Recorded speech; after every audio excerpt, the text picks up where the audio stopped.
आज जरा फुर्सत पाई थी, आज उसे फिर याद किया।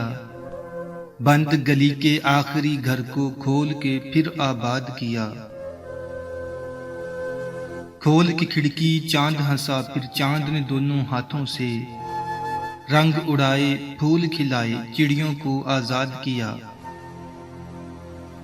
बड़े बड़े गम खड़े हुए थे रास्ता रोके राहों में, छोटी छोटी खुशियों से ही हमने दिल को शाद किया।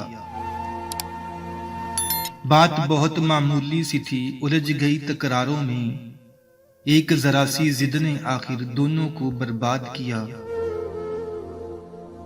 दानाओं की बात न मानी, काम आई नादानी ही, सुना हवा को, पढ़ा नदी को, मौसम को उस्ताद किया।